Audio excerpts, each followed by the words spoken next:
The wind howled through the broken ruins of the alien city. Shards of glass glittered like cold stars under the dim sky. Among the wreckage, a young alien girl sat curled in a corner, trembling. Her clothes were torn, her dignity stripped away, and her heart was crushed. She had lost her family. Her people had turned against her, and the only thing left was fear. She tried not to cry, but the silence around her was too heavy. Every shadow felt alive, every sound was a threat. She pressed her hands against her chest, whispering to herself that she was still alive, but she wondered for how long. The night carried voices, mocking laughter from the ones who had cast her out.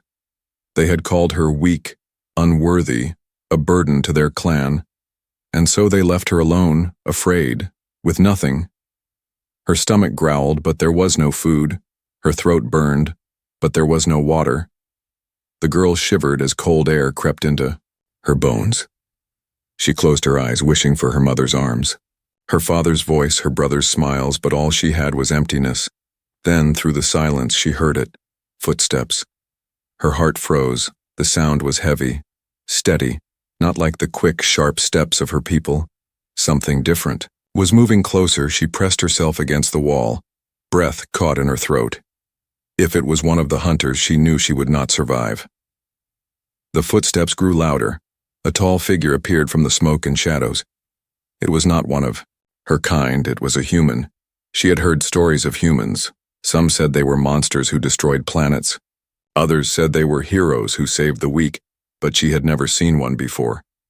Now standing before her was a human man in torn armor, his face scarred but his eyes burning with strange warmth. He stopped when he saw her. For a moment, neither moved. The girl's hands trembled and she tried to make herself small. The human raised his hand slowly, showing he had no weapon ready. His voice was rough but calm. "I'm not here to hurt you," he said. She didn't answer, only stared with wide eyes. Her people had told her never to trust outsiders, yet this man's voice carried something she had not felt in a long time. Kindness. He crouched down, pulling something from his pack. It was food wrapped in thin metal. He placed it on the ground and pushed it toward her. Her body screamed with hunger, but her mind screamed with fear. Was this a trick? Would eating it mean her death? The human didn't move closer. He simply sat there waiting. Finally, her shaking hand reached out, took the food, and bit. Warmth spread through her empty stomach. Tears burned her eyes. She wanted to hate him, but she could not. Not when he gave her life. The human spoke again, his voice softer now. "You're alone," he said. "But you don't have to be." The girl blinked, her throat tight. No one had spoken to her like that since she was abandoned, she whispered, her voice broken. Why would you help me?" The human's eyes darkened, as if remembering something painful. He said, "Because no one deserves to be left like this, not even you." For the first time in days, her heart felt a spark of warmth, but fear still lingered. She asked herself, could she really trust him? Could a human truly be the one to protect her? Her mind told her to run, but her body stayed. Something inside whispered that this meeting was not an accident. The night deepened and the ruins seemed colder, but beside the human, she felt a small shield against the darkness. He gave her his blanket, though he shivered without it.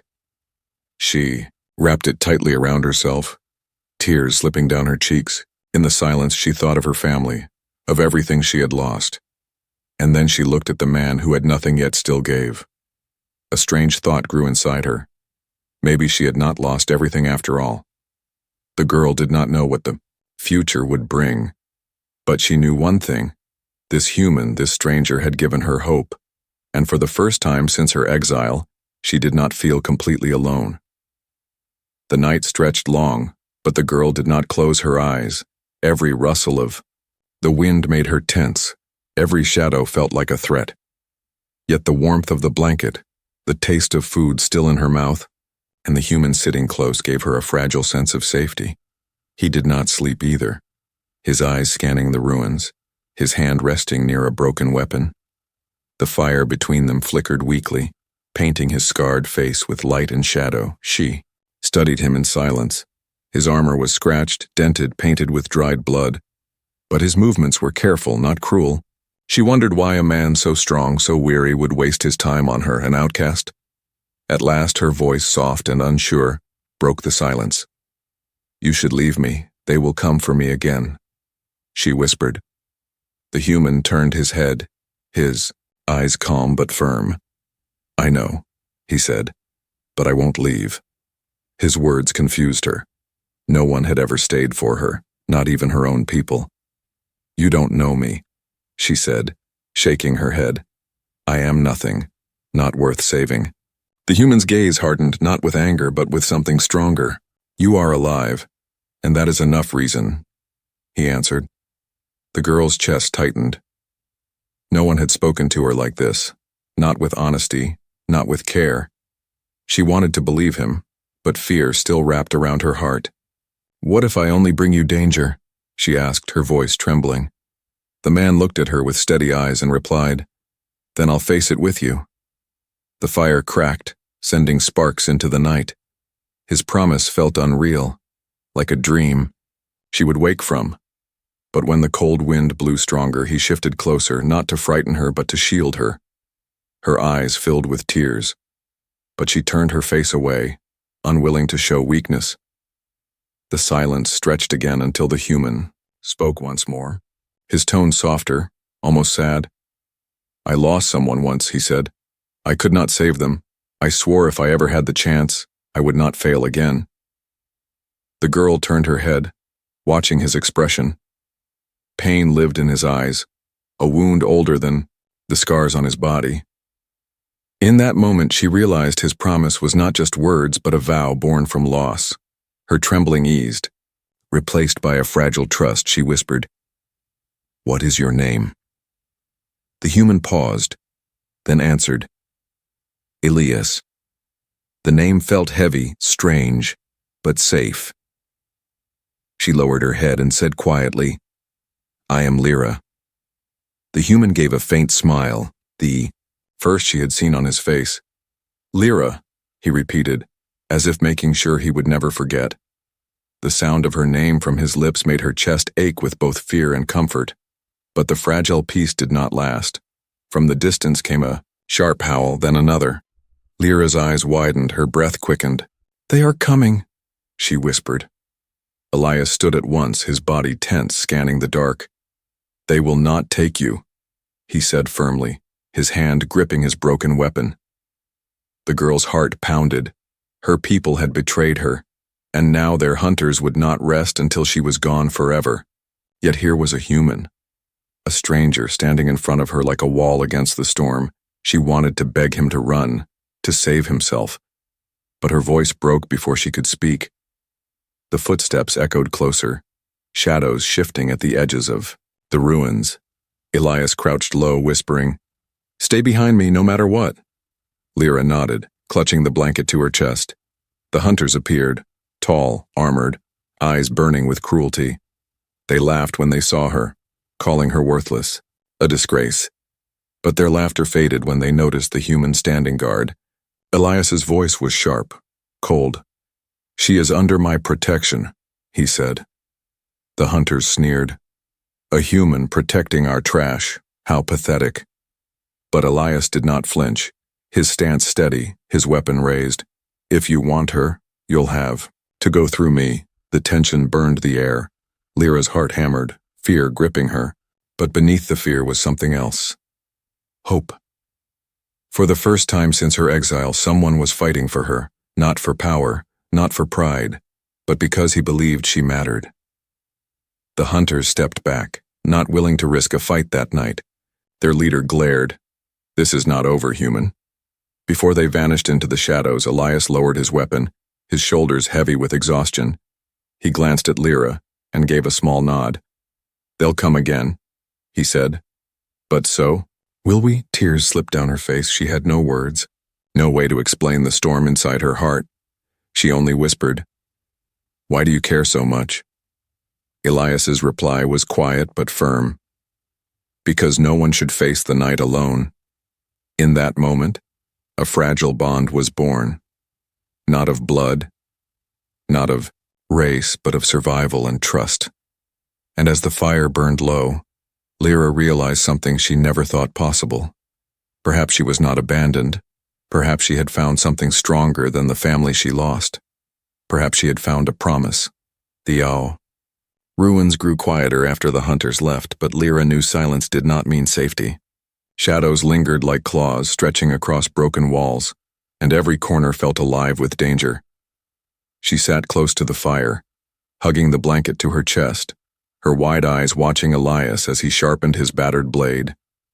He looked calm, but she noticed the stiffness in his shoulders, the way his eyes never rested for too long. He was expecting them to return. Her small voice broke the silence. "They will not stop. They hate me," she whispered. Elias glanced at her, his scarred face hard, but his eyes steady. "Then we stay ahead of them," he said. "We move before they find us." Lyra lowered her head, fear swirling in her chest. She had lived her whole life running from shame, but now the hunters gave her no chance to rest. Still, when Elias stood and offered his hand, she reached for it, trembling.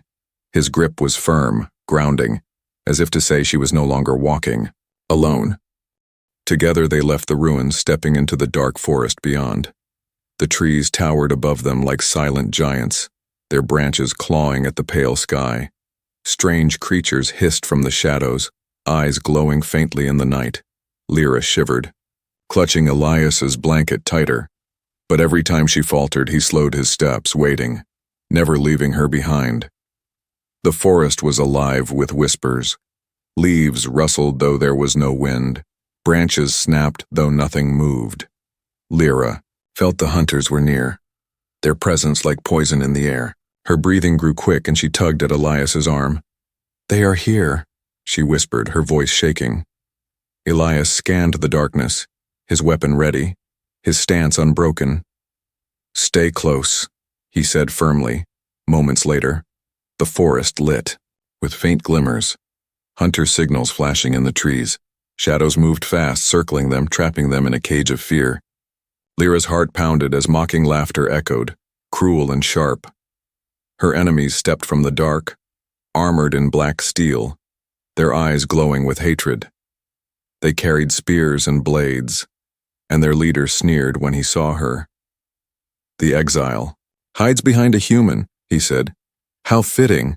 Lyra trembled, shame pressing down on her like a heavy chain. She wanted to vanish, but Elias stepped forward, his presence tall and unyielding. "She is under my protection," he said, his voice sharp as steel. The hunters laughed, circling them like wolves. "You cannot fight us all, human," one hissed. But Elias did not back down, his eyes fierce. "Then I will bleed trying," he replied. The tension burned in the air. Lyra clutched the blanket, her breath shallow, her body frozen between fear and disbelief.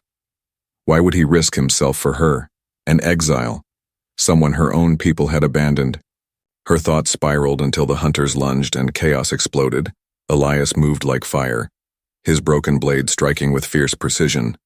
He cut through one attacker, then spun to block another. But there were too many, their blades clashing against his, their spears darting in shadows. Lyra screamed as one hunter charged at her, his weapon raised. Before the strike could fall, Elias slammed into him, driving the man back. Blood spilled across the leaves, and Elias grunted, wounded but unyielding. Fear consumed Lyra, but something else rose within her, a spark of defiance. She grabbed a fallen branch, swinging it at the nearest hunter. Her small body shook, but her strike landed, cracking against armor. The hunter snarled, shoving her back. But Elias was there again, fierce and unbroken. His voice rang out, "Stay behind me, Lyra." The hunters pressed harder, their numbers overwhelming. Elias bled from his side, his strength faltering, yet his eyes never lost their fire. He fought with the fury of someone who refused to surrender, but Lyra could see it. He could not hold them forever. Tears blurred, her vision fear choking her throat. She remembered the cruel words of her people, the laughter, the shame, the exile. But then she remembered Elias's promise. No one should face the night alone. Her fear twisted into determination. She would not let him fall, not for her. She darted to the side, her small hands grabbing stones, branches, anything she could use. She threw them, distracting hunters, giving Elias openings. One by one, he struck them down, their cries echoing into the forest. Finally, their leader snarled, glaring at them with rage. "This is not over, exile," he spat. "Your shame will destroy you." With that, the hunters melted into the shadows, leaving silence in their wake. Elias staggered, his hand pressed to his wound, his breath ragged. Lyra rushed to him, panic filling her chest. "You are hurt," she cried. He gave a weak smile, his eyes still burning with resolve. "I've been worse," he said. "But we need to keep moving." Lyra shook her head, tears falling. "You could have died," she whispered. Elias placed a hand on her shoulder, his voice firm but gentle. "I told you, Lyra, I will not leave you, I promised." Her heart ached, not with fear this time, but with something stronger.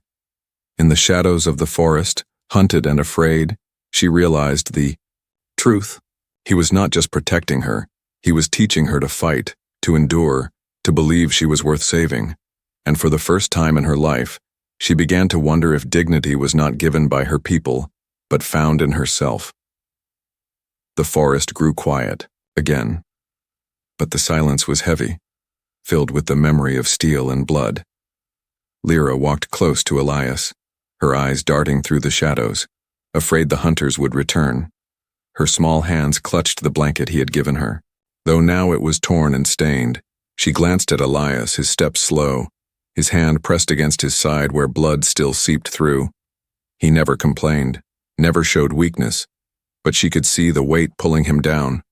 "Stop," she whispered, tugging at his arm. "You are bleeding too much, we have to rest." Elias shook his head, his voice firm but quiet. "If we stop here, they will find us, we need shelter." Lyra bit her lip, fear mixing with guilt. If he died because of her, then his promise would be broken, and she could not bear that. At last, they reached a hollow, beneath the roots of a giant tree. It was dark, hidden, safe enough for now. Elias lowered himself to the ground with a quiet grunt, his face pale but his eyes still sharp. Lyra knelt beside him, her hands trembling as she pressed cloth against his wound. He hissed softly but did not push her away. "I don't know how to heal," she whispered, her voice breaking. "You're doing fine," he murmured, his gaze soft. The warmth in his tone steadied her shaking hands.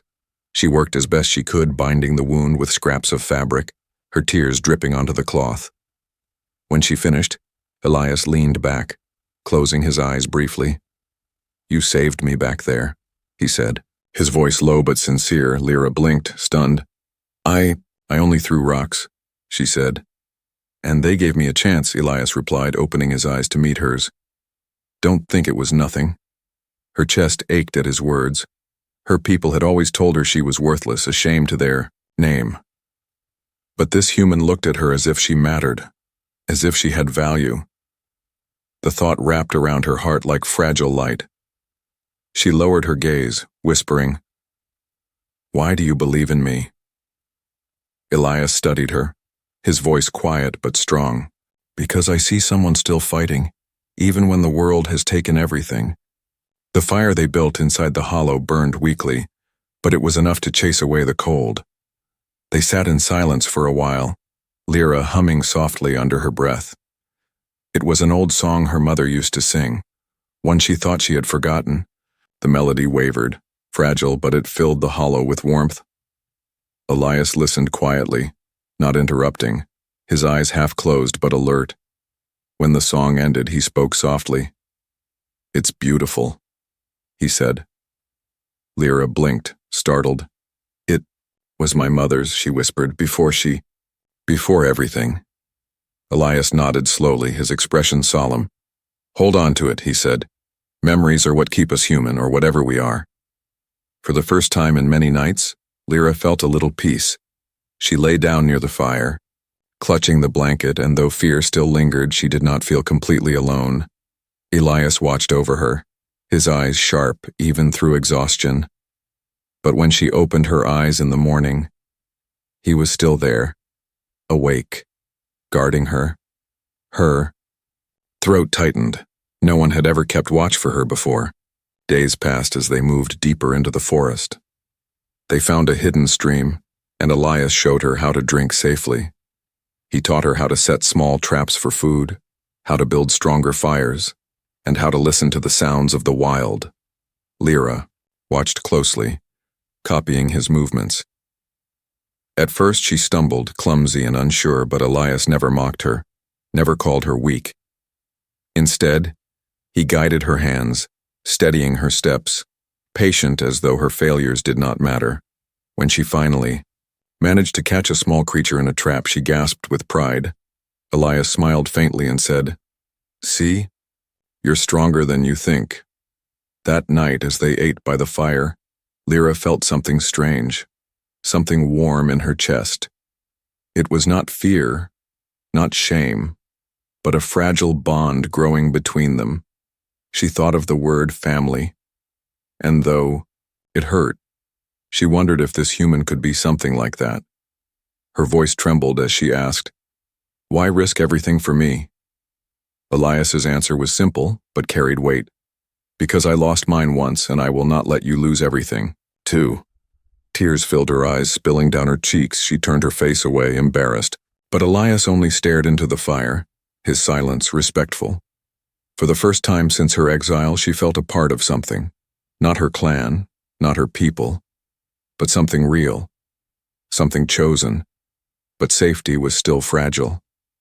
That night, faint sounds stirred in the distance. Voices, the crunch of armored footsteps. Lyra's body froze, terror flooding her veins. Elias reached for his weapon, his jaw tightening. "They found us again," he whispered. Lyra gripped the blanket tightly, her fragile peace shattering. The bond between them was real, but now it would be tested once more. The night air felt thicker now, the shadows darker. Lyra sat by the fire, her eyes scanning the trees, every crackling twig sounding like a threat. Elias sat beside her, though he had been growing weaker with every passing day. The wound on his side still ached. Blood seeped through the bandages she had wrapped around him. But he never complained, never let her see how much it hurt. Lyra had learned to read his silence. When his shoulders hunched slightly, when his breathing deepened, she knew it was taking everything he had to stay alert. He was running on empty, but he would never stop. Not while she was with him. "Elias," she whispered, her voice hesitant. He turned his head slightly, his tired eyes meeting hers. "We need to rest, you need to heal," she urged, her hands shaking as she reached for his arm. He shook his head slowly, his voice a rough whisper. "If we rest now, we die. We move or we're dead, Lyra." Her heart sank at his words, but the truth was clear. He was right. They couldn't afford to stop. The hunters were close and time was running out. They packed what little they had. Their movements quick but careful. Every rustle of the leaves seemed to grow louder, every noise a reminder of how fragile their lives were. Lyra looked at Elias as he struggled to stand, his hand pressed against his side. He was pale, his face drawn with exhaustion. She wanted to help, to take some of the burden from him, but all she could do was stay close. She could see the pain in his eyes, the strain in his every step, and it made her heart ache. Why would he continue to fight when his body was telling him to rest? They moved quietly through the trees, Elias leading with the last ounce of strength he had left. Lyra stayed right behind him, her eyes scanning the darkness. Then, a sound, a sharp snap of a branch, followed by a rustling in the underbrush. Lyra froze, her heart pounding. The hunters were closer than they thought. Elias stopped too, his body stiffening. "Hide," he whispered urgently. "Now." But there was nowhere to go. The trees were too sparse, the brush too thin. The hunters would find them in seconds. Lyra felt her breath catch in her throat. She watched Elias, his face hard with resolve. He turned to her, his hand on her arm. "Run, Lyra, now." Her eyes widened in shock. "No, I won't leave you," she cried, but Elias's grip tightened. "You have to. If they capture us both, we're done. You run and survive, I'll hold them off. Tears blurred her vision. No, she whispered again, shaking her head. He shook his head too, his voice soft but firm. I won't let them take you, Lyra. You have a chance. His hands pushed her back, guiding her toward the trees. Go now. Don't look back. Just run. With a final glance at him, her heart shattered. She wanted to stay, to fight beside him, but she knew what he was asking. He was giving her the chance to live. Promise me you'll survive, he said, his voice barely audible. I promise, she whispered, her voice breaking. But deep inside, she knew what he was doing. He was making the ultimate sacrifice. She ran, her legs moving faster than she ever thought possible. Tears streamed down her face as the sounds of Elias's struggle faded behind her.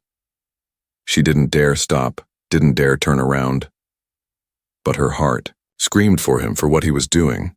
The night seemed endless, the darkness consuming everything around her. Every branch that cracked beneath her feet felt like a betrayal. The pain in her chest was overwhelming, but she kept running. She had promised him she would survive, and she couldn't break that promise. Behind her, the sound of battle rang out, screams, grunts, the clash of weapons. She wanted to turn back, to fight with him, but she couldn't. Not yet. She ran for hours until the sounds of the battle faded away, until her breath came in sharp, painful gasps. Finally, she collapsed behind a fallen tree, her body shaking with exhaustion. She lay there in the cold, her chest aching, her hands trembling. The tears came again, silent and raw. She couldn't understand it. Why had he done it? Why had Elias sacrificed himself for her? She thought of the bond they had shared, the way he had protected her when no one else had. He had shown her what it meant to have someone care, someone willing to fight. For you. And now he was gone. She wasn't sure what to do, how to live with this weight. But she knew one thing. She would not let him die in vain. He had given her the chance to survive, and she would honor that. She would fight, not for herself, but for him, for the promise they had made, the promise that he would never be forgotten. Lyra wiped her tears away, her breath steadying. She stood up, her legs still weak but determined. She was not alone anymore. She carried his memory, his sacrifice with her, and that would be enough to survive. The days after Elias's sacrifice felt like a blur. Lyra wandered the wilderness, lost in the storm of her emotions. Her legs moved automatically, pushing her forward with no destination. The pain in her chest was constant, but she ignored it. She had made a promise to him, a promise she would not break. She would survive for him. The memory of his final words echoed in her mind. Promise me you'll survive. The weight of that promise carried her, but each step felt heavier than the last. Her body was weak and her mind was fractured, but she pushed on. She had no choice. The forest was vast, and the days blurred into one another. Lyra slept under trees, ate whatever she could find. Her eyes were hollow and her movement slow. She had become numb, but every night she clung to the memory of Elias, his bravery, his strength. She couldn't let that go. But after what felt like an eternity of wandering, the first sign of hope appeared. A flicker of movement in the distance, a shadow against the trees. Lyra froze, heart pounding. She had learned to trust nothing, to fear everything. But the figure moving through the woods wasn't one of the hunters. It was human. Her breath caught in her throat, and her instinct screamed to run. But something inside her, something deep, something familiar, urged her to stay. The figure grew closer, and Lyra stepped into the shadows, hidden, watching. The human was tall, his movements cautious, his clothes worn and torn like hers. He didn't seem to notice her presence, but Lyra's heart raced at the thought of another human. He passed by, unaware of her. Lyra's curiosity won out, and she followed him at a distance. She knew she couldn't trust him, not yet. But there was something about him, something familiar in the way he moved, in the way he carried himself. She followed silently. hoping he would lead her to some sort of safety. After a few hours of tracking, the figure stopped near a small campfire. Lyra crept closer, her heart pounding in her chest. She needed to know, was this human a friend or a new enemy? He didn't notice her approach, too busy tending to his fire. She waited in the darkness, every sense alive. Finally, the man spoke, his voice soft but clear. "I know you're there." Lyra's breath caught in her throat. Had he heard her, or was it something else? He turned toward her, his eyes glowing faintly in the dim light. "Come out, I won't hurt you," he said. Lyra hesitated, fear coiling in her gut. "I'm not here to hurt you either," the man added, his voice surprisingly gentle. Her curiosity warred with her fear, but she stepped forward, slowly, cautiously. The man watched her with calm eyes, his face obscured by a hood. When she was close enough, he lowered his hood, revealing his face. For a moment, Lyra froze, her breath catching in her chest. It was Elias. No, it couldn't be. But it was him. His eyes were the same. His expression was the same. The scars on his face had not healed, but his presence, his strength. It was Elias. She couldn't breathe, couldn't move. The world spun, and her body shook. "Lyra," he said, his voice low but unmistakable. She staggered backward, shaking, her head. "No, you died, Elias. You gave everything for me. I saw you." His eyes softened, and he stepped toward her slowly. "I know," he said, "but I couldn't leave you. I couldn't let you be alone." Tears flooded her eyes. How are you here?" she whispered. Elias smiled faintly, his hand reaching for hers. "I'm not the same as I was," he said. "But I'm here, and I'm not leaving again. Not now. Not ever." Lyra collapsed into his arms, her body trembling. She held him tightly, afraid to let go, afraid this was another dream. But he was real, his heartbeat strong against hers. He was alive. For a long moment they didn't speak. Lyra just held him, drinking in the warmth of his presence. The pain in her chest, the emptiness she had felt for so long, started to ease. He was here, and that was all that mattered. But finally she pulled back, looking at him with wide eyes. "Why didn't you tell me, Elias? Why didn't you let me know?" He shook his head, his smile sad. "I had to make you believe in yourself first. Lyra," he said, "you had to find your strength, and I couldn't do that for you." Her heart ached with the weight of his words. "But I couldn't do it alone," she whispered. Elias's grip tightened on her hands. "You never were alone," he said softly. "You were always stronger than you realized, Lyra, and I knew that even before you did." Lyra wiped the tears from her eyes, feeling something she hadn't in a long time. Hope. The bond between them was still fragile, but it was real, and with Elias by her side, she felt something stirring inside her. A fire, a strength. She could fight again. She could stand tall, again, and together they would face whatever came next. The hunters would come for them, that much was certain. But Lyra knew one thing now. She wouldn't run. She had found her strength, and she had found Elias again. And this time, they would fight together. The morning broke with a quiet calm that Lyra had not felt in days. The weight of the previous night seemed to lift with the rising sun.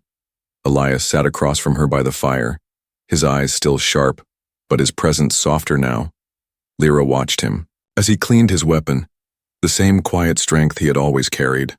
Her heart swelled with emotion, a mixture of relief and awe. He was back, and she was no longer alone. Together, they had found a temporary peace. For now, the hunters had not tracked them down, but Lyra knew that safety was fleeting, and they couldn't stay in one place for long. Elias had made it clear that they needed to move, to find a stronger base of shelter. "Where do we go now?" Lyra asked, her voice steady despite the knot in her stomach. Elias looked at her, his eyes calculating yet warm. "We head north, towards the mountains," he said. There's a chance we can find allies there. The idea of allies made Lyra's heart race with both hope and hesitation. She had lived so long alone, trusting no one, not even her own people. But Elias had given her something she never thought possible: hope. And now she was beginning to trust in the possibility of finding a new family, something more than survival, something real. They packed quickly, their movements efficient. The world around them was quiet, but Lyra could feel the tension in the air. Every rustle in the trees, every footstep in the distance, sent her heart racing. But Elias moved with a calm assurance, guiding her forward. She felt his presence like a steady anchor, and for the first time since her exile, she allowed herself to relax. They journeyed through the forest, the trees towering above them like silent sentinels. The ground beneath their feet was uneven, but they moved with purpose. Lyra followed close behind, her eyes constantly scanning the surroundings. Elias never seemed tired, though Lyra knew the strain of the journey was wearing on him. His wounds had not fully healed, but he never showed it, always pressing forward, always protecting her. As they reached the foot of the mountain, the air grew colder. Lyra wrapped her arms around, herself shivering slightly. "Are we close?" she asked, her voice small. Elias nodded, his eyes fixed on the path ahead. "Close," he repeated. "We'll make it by nightfall." They walked in silence for a time, the distance between them growing smaller with every step. The path became more rugged, the trees thinning out, replaced by rocky terrain. The mountain loomed ahead, its peaks hidden by mist. Lyra felt a mix of fear and anticipation. This new life, this new hope was so close, but it also felt so uncertain. Suddenly a crack echoed through the air. Lyra's heart skipped a beat as she froze. Elias's hand shot out, grabbing her arm, pulling her down into the shadows. They crouched together, their bodies pressed against the rough ground. The sound of footsteps echoed, but these were different, heavier. Lyra's breath quickened as she strained to listen. "They're here," Elias muttered, his voice tense. Lyra nodded, her pulse racing. The hunters. They had tracked them. She wanted to run, to escape. But Elias's grip on her arm tightened. "No running," he whispered. "We fight. Together." Lyra's heart pounded as the figures drew closer. She could see their silhouettes moving through the mist, their dark forms cutting through the shadows. The leader of the hunters was at the front, his eyes scanning the area with cold determination. "You can't run forever, exile," he called out, his voice echoing in the still air. "We will find you, and when we do, you'll pay for your betrayal." The words cut through Lyra's chest, but Elias stood tall, his expression unwavering. "They'll have to get through me first," he said, his voice like steel. Lyra looked at him, her eyes wide. "We can't fight them all," she whispered. "We don't have to," Elias said, his eyes gleaming with a plan. "I need you to trust me, Lyra. Stay close to me and do exactly as I say." The hunters came closer, their weapons raised. Lyra felt the fear surge in her chest. But Elias's presence was solid beside her. He moved first, his body a blur of motion as he sprinted toward the hunters. Lyra's heart raced as she followed, her legs pumping with fear and adrenaline. They were outnumbered, but Elias moved, like a storm, fast, precise, relentless. Lyra's breath was shallow as she kept up with him. The hunters turned, surprised at the speed of their approach. Elias swung his weapon with deadly accuracy, knocking one hunter off balance. Lyra swung a branch, striking another in the back. The battle was chaos, but Elias was in control, guiding her every move. For the first time, Lyra felt powerful. She wasn't hiding, she wasn't running, she was fighting, standing by Elias's side. Together, they pushed the hunters back, their strength and determination enough to turn the tide. Lyra's fear faded, replaced by the rush of adrenaline. She had found her strength not in escaping, but in standing and fighting. Finally, the last of the hunters fell, retreating into the mist, their leader glaring at them from the shadows. "Next time," he spat, "you won't be so lucky." With that, they disappeared, leaving only silence behind. Elias's chest heaved with exhaustion, but there was a glint of triumph in his eyes. "We did it," he said softly. Together. Lyra stood beside him, her body shaking with the aftermath of the fight, but inside she felt something different. Not fear, not shame, but pride. She had fought for something, for someone, and she had won. Elias looked at her, his smile tired but genuine. "You're no longer alone, Lyra," he said. "You've found your family." And for the first time in her life, Lyra felt it too. She wasn't just surviving. She had found her family in Elias, in the bond they shared, and no matter what came next, she knew one thing. She would never be alone again.